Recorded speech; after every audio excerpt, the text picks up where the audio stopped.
Hai Sobat Rama, balik lagi nih sama gue. Siapa lagi kalau bukan Dul. Dan di kesempatan kali ini gue akan membagikan alur cerita film yang menurut gue lumayan menarik buat dibahas. Film ini berjudul Changeling. Jadi film ini menceritakan tentang kisah tragis yang dialami oleh seorang wanita yang tinggal di Los Angeles. Dari yang awalnya ditinggal suami, bahkan sampai ditinggal anaknya. Atau mungkin karena goyangannya kurang kenceng ya? Waduh. Nah, gue jamin deh setelah nonton video ini kalian akan tertarik buat nonton filmnya. Ya udah deh, daripada lama-lama lagi, langsung aja dipencet tombol subscribe-nya. Nah, kalau udah silakan tombol loncengnya ya. Karena bakal banyak film yang akan gue sajikan di sini. Oke deh kalau gitu. Gue Dul, selamat menonton.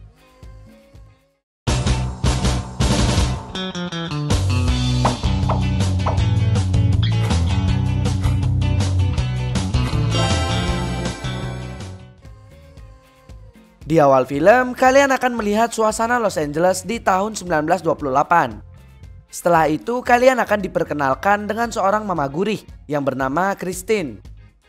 Christine adalah seorang single parent yang memiliki anak bernama Walters.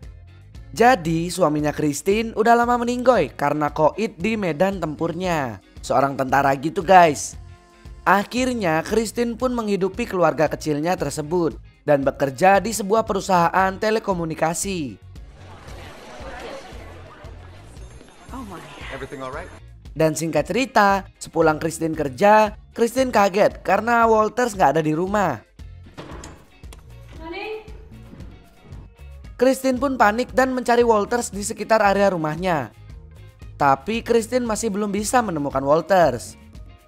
Nah, setelah itu Christine pun melaporkan kasusnya ke polisi. Tapi setelah berhari-hari, polisi juga tidak bisa menemukan keberadaan Walters. Hingga akhirnya Walters dinyatakan hilang. Sebenarnya hal itu karena polisi juga tidak menindaklanjuti dengan serius kasus tersebut.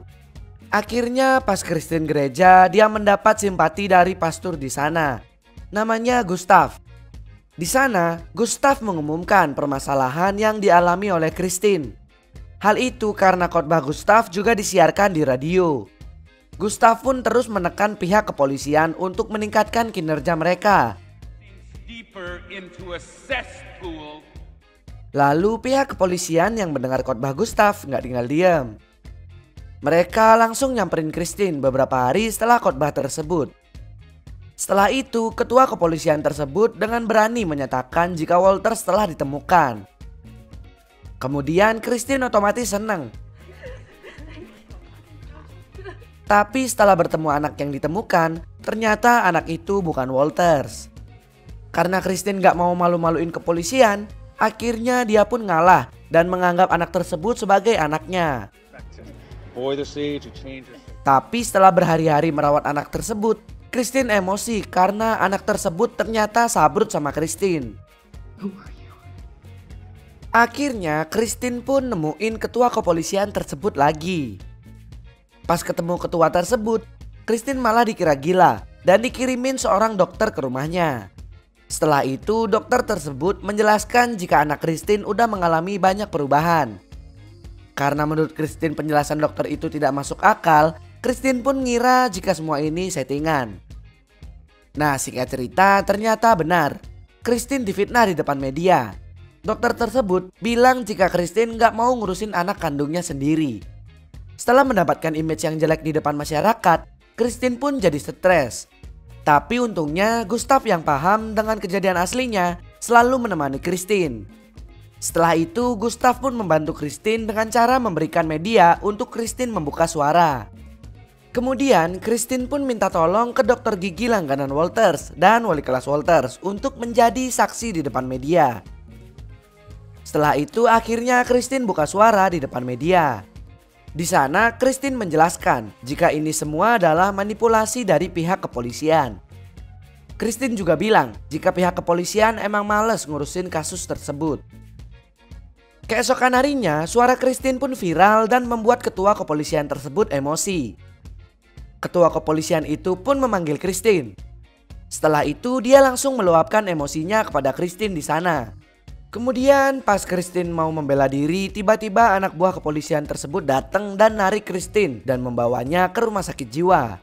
Setelah sampai di sana, anak buah kepolisian tersebut menjelaskan keluhan Christine.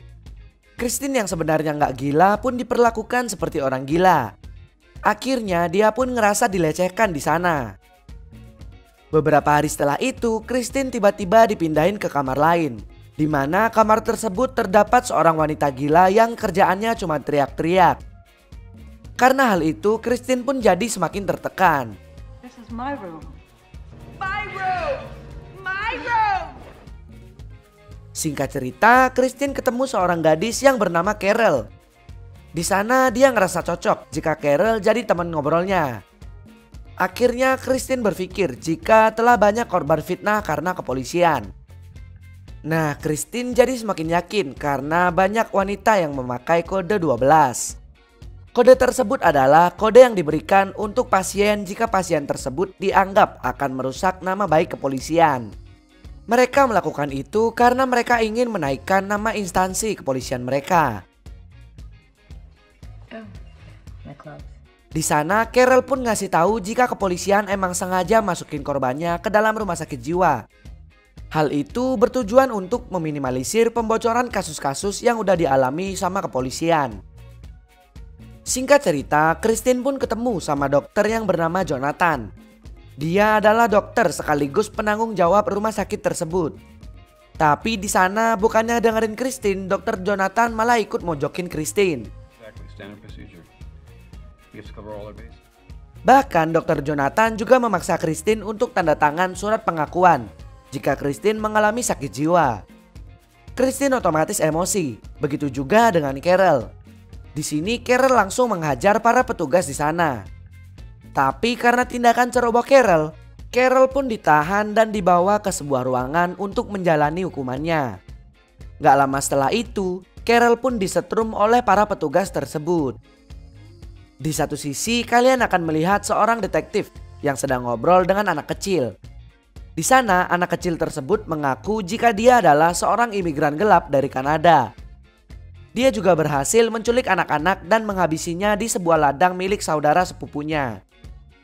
Bahkan setelah melihat foto-foto korban, ternyata di sana ada foto Walters. Akhirnya mau gak mau detektif tersebut percaya dengan anak itu. Setelah itu ternyata benar, banyak kerangka anak kecil yang dikubur di ladang tersebut. Beberapa hari kemudian, penemuan detektif tersebut otomatis disorot banyak media yang ada di California dan Amerika. Hal itu pun menyebabkan warga jadi protes dengan masalah kinerja pihak kepolisian. Akhirnya para warga memberanikan diri untuk melakukan demonstrasi. Di satu sisi juga Pastor Gustav memanfaatkan itu untuk menekan pihak kepolisian.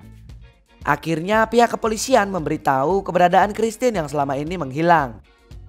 Pastor Gustav pun langsung menghubungi kenalan pengacaranya untuk membantu membebaskan Christine dari rumah sakit jiwa. Dan untungnya usaha Pastor Gustav tidak sia-sia. Setelah itu Christine pun berhasil keluar. Bahkan semua pasien berkode 12 juga dibebaskan dari rumah sakit jiwa. Singkat cerita, anak kecil yang dibilang sebagai anak Christine mengaku jika dia melakukan semua ini karena suruhan pihak kepolisian. Dan setelah jujur, anak tersebut pun dibebaskan tanpa harus melewati proses apapun. Akhirnya anak tersebut kembali kepada orang tuanya. Beberapa hari kemudian, akhirnya pelaku di balik kasus penculikan anak tersebut ditemukan. Namanya Gordon. Gordon akhirnya tertangkap di Kanada. Setelah hari itu, Gordon pun menjalani proses persidangan di Los Angeles. Awalnya, Gordon sempat memaksa dan bilang jika dia sebenarnya tidak salah. Tapi nggak lama lagi dengan bukti-bukti kuat yang bikin dia terpojok, akhirnya hakim pun memberikan hukuman koid kepada Gordon. Setelah itu terlihat si ketua polisi yang menjalani sidangnya. Di sana dia emang nggak sampai dihukum koid, tapi karena salah menggunakan wewenang, polisi tersebut diberikan hukuman penjara dan diberhentikan dari jabatannya secara tidak hormat. Scene pun berganti. Di sana terlihat Christine yang masih sangat yakin kalau anaknya masih hidup. Dan setelah beberapa tahun kemudian, akhirnya doa Christine dijawab. Pihak kepolisian mengabarkan jika ada seorang anak yang berhasil lolos dari penculikan Gordon. Anak ini sengaja tidak kembali kepada orang tuanya. Hal itu karena dia takut jika Gordon masih hidup, dia akan tertangkap. Maka dari itu anak ini memilih menjadi gelandangan selama 6 tahun. Dan setelah mendengar keterangan lainnya, Christine pun yakin jika 3 dari anak yang berhasil lolos tersebut adalah Walters. Dan di sini Christine bersyukur jika Walters masih hidup, walaupun dia memilih hidup menjadi gelandangan. Tapi Christine tetap berdoa agar mereka berdua bisa tinggal bersama lagi kayak dulu. Setelah itu film pun selesai. Aduh, emang ya, firasat seorang ibu kepada anaknya bisa dibilang kuat banget. Buat kalian yang nonton videonya sampai habis, semoga kalian menjaga ibu kalian ya. Dan semoga kalian selalu sehat-sehat. Gue Dul, pamit, sampai jumpa kembali. Terima kasih telah menonton video ini. Jika kalian ada request film, silahkan tinggalkan di kolom komentar. Jangan lupa untuk subscribe, like, dan share video ini dan nyalakan loncengnya agar kita cepat dapat duit. Salam Trama.